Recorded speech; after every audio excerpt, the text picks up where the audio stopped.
What's up guys, welcome to another episode of Pacifism community commentary. Today's episode features some gameplay from FlyFry, a name that will be familiar to many of you. We've got a 2.6 billion run from FlyFry. I'd like to extend my thanks to him first of all for contributing to this series. Anyone who enjoys this episode, I'd certainly advise you to go and check out his channel. You'll see on his channel the full-length version of this gameplay with two further back-to-back billion runs after this one. So yeah, please do check out his channel.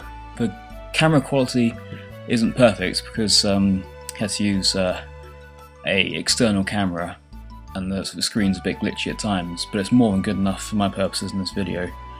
And you can see perfectly well what's going on, so that shouldn't be a problem for anybody. Just to give a bit of context on Mr. FlyFry09, his high score is 3.7 billion, I think, which puts him in an interesting situation, because obviously he's got a very, very high score. But I think if you can get that score, you can always, it's kind of a weird thing, you could always go higher, and I've no doubt that he definitely can. It's a question of how.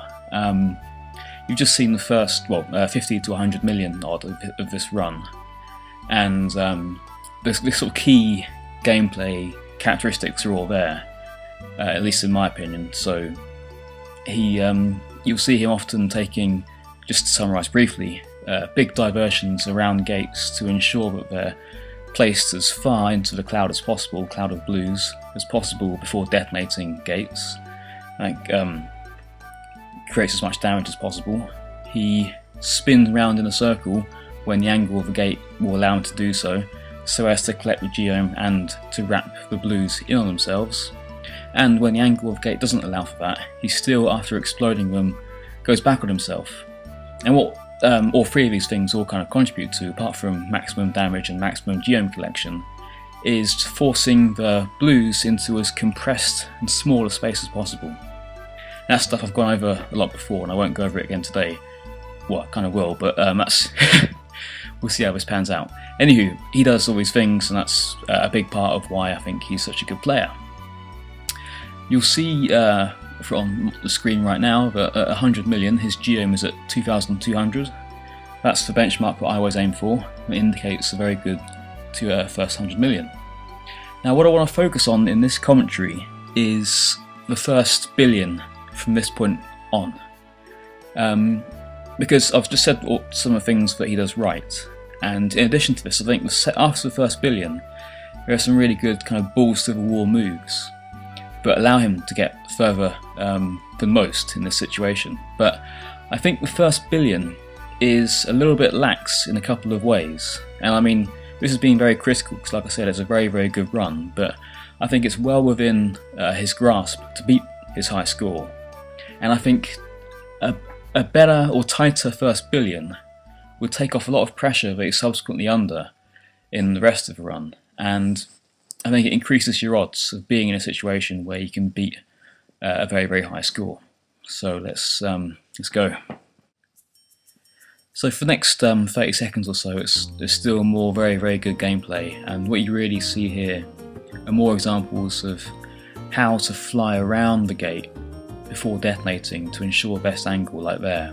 That was absolutely perfect. Anticipation of movement of the gates, manipulating the cloud to ensure that everything is primed for the best possible explosion to create the most damage and to get the most geom.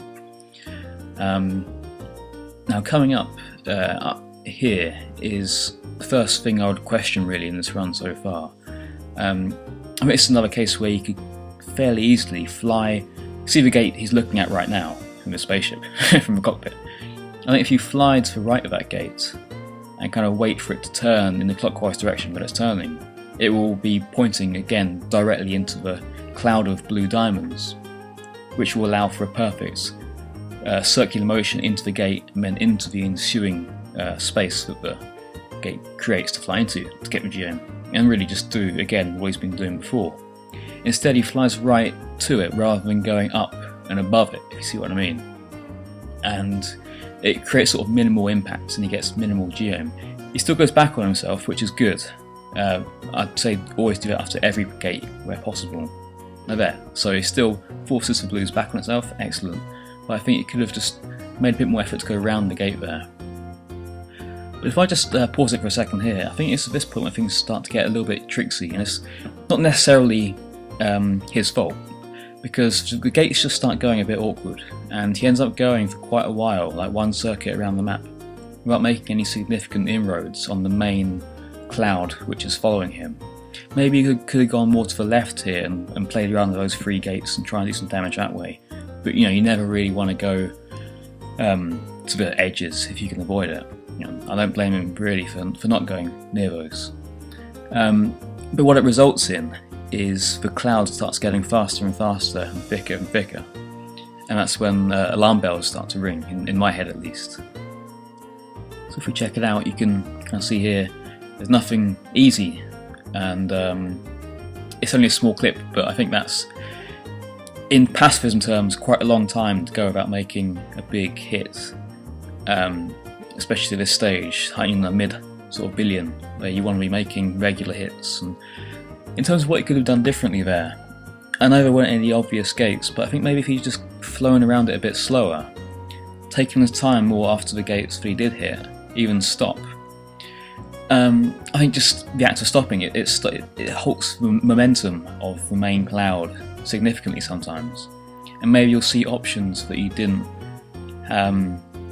weren't aware were there. So I'm guessing the reason he went round quite quickly was to try and get back to those 3 gates that were there and saw on the first time round, to try and do that damage that needs to be done. But I'd say, if you find yourself in a sort of no man's land, you're not seeing many gates, the worst thing you can do is fly really fast, because that just stretches out the blues.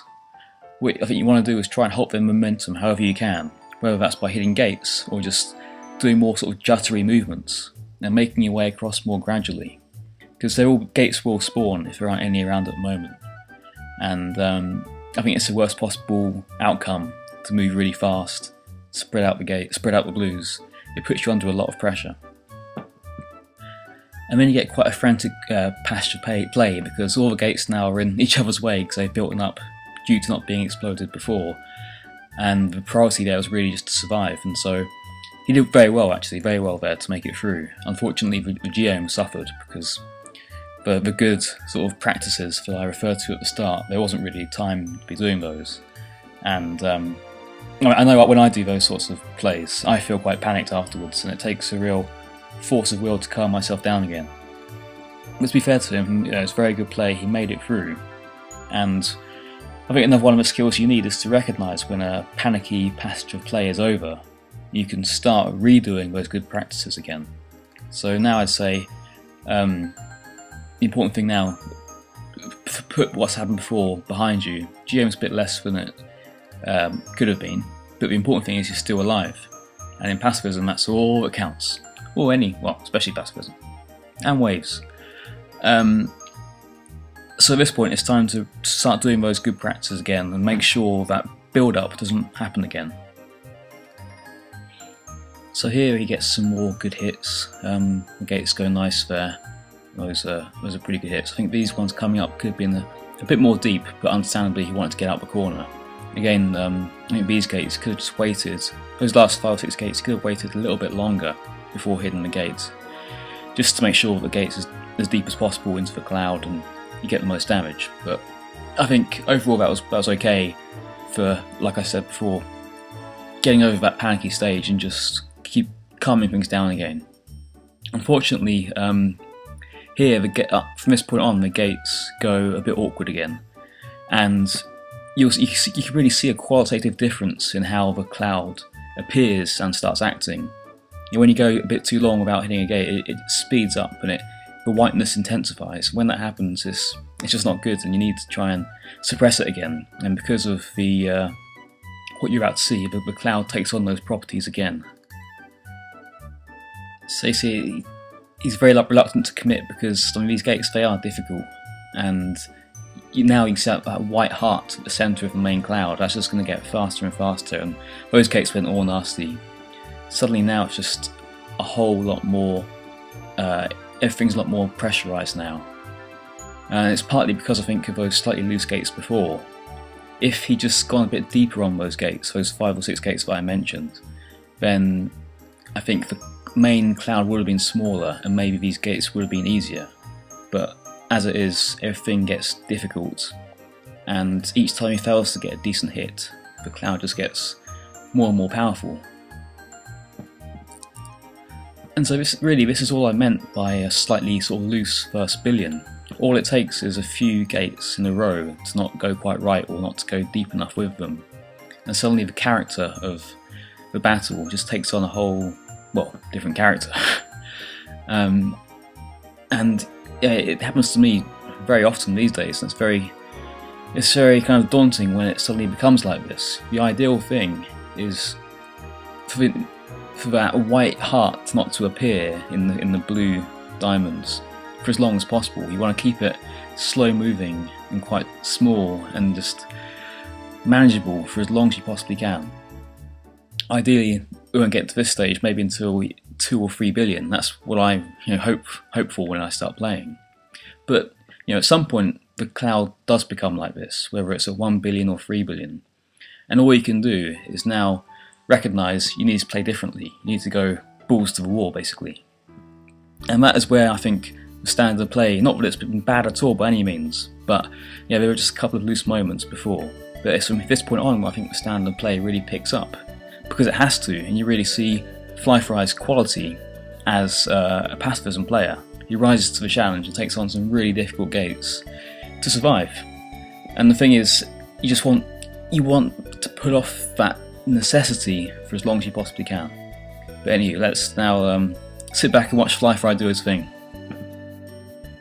So he gets quite a nice hit there, and doesn't go for any gates here, but I think wisely, because it's worth collecting the geom. I haven't got a problem with that at all. I think these 2 gates, he could have made more of those by really violently going back on himself after each hit. I like those gates when they line up like that. I think it doesn't look like a good opportunity, but I think you can see there in the slow-mo there's room to sort of manoeuvre and go back on yourself. The same with those 2 there, I think. Possibly could have gone back on himself there as well, but it's no big deal. This one, it's easy to say in freeze frame vision, but I think I would have gone for the higher of the 2 gates to the right of his ship there, rather than the lower one. But you have to be careful for spawn, so it's understandable that he doesn't. You see it's still quite pressurised, but this is really nice. That sort of play that could turn the game around, that multi-gate play, it's really, really good. That's the sort of thing I'm talking about. And here he starts really going into the cloud wall again. I think he's recognised pressure's on. That's what I'd like to see throughout the entire run. Those really deep hits, and then again another really good use of 2 gates, great escape there. I mean, a real serious case of rallying at this point to really try and maximise the score. I think these are all good decisions, and just it's very, very unlucky here. Very good run. So this run now is two runs later. Like I said, FlyFry got 2 more billion runs after that first run we just watched. And what this tells me is that he's now in a very interesting position, like pacifism career-wise, because if you're capable of getting 3 billion runs in a row, that says to me that getting 1 billion is now sort of no longer... Not that it's not impressive, it's always impressive. I'm still always happy when I get one, but you start viewing it a bit differently. It's no longer an aim in itself, I don't think. Getting 1 billion becomes disappointing if you die at 1 billion. Instead, you have to start viewing it, I think, as a foundation towards getting 3, 4, 5 billion. And the thing is, the more work you do during the first billion, the easier it is in the second and third and fourth. Because you see in here how the pressure just builds up, and you just need to be so vigilant all the time to stop that from happening. So the main thing I would say after watching these runs is that he's definitely got the chops to survive in the 3, 4, 5 billion range, no doubt about that. It's just a case of increasing your odds, improving your odds of getting to that position in the first place. And the best way to do that, I think, is to be as vigilant as possible during the first billion, and always be hitting those deep gates and doing all those good practices that I referred to as diligently as possible. I think I'm out of time, so I'll finish it there. Hope it's been helpful. And as always, it's just one opinion. Contrary ones are very much welcome. Bye!